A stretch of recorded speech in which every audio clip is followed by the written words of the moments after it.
بسم اللہ الرحمن الرحیم۔ مشکوٰۃ المصابیح کتاب قیامت کے احوال اور دوبارہ اٹھائے جانے کا بیان، باب جنت اور اہل جنت کے حال کا بیان۔ حدیث نمبر 5616۔ ترجمہ۔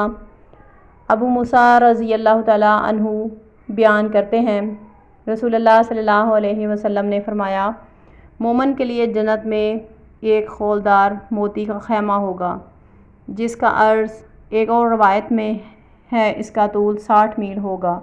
اس کے ہر کونے میں اس کے اہل خانہ ہوں گے، وہ دوسروں کو نہیں دیکھیں گے۔ مومن ان سب کے پاس جائے گا اور اس کے لیے 2 باغ ہیں، ان کے برتن اور جو کچھ ان دونوں میں ہے وہ سب چاندی کا ہے، اور 2 باغ ہیں، ان دونوں کے برتن اور ان کے درمیان جو کچھ ہے وہ سب سونے کا ہے۔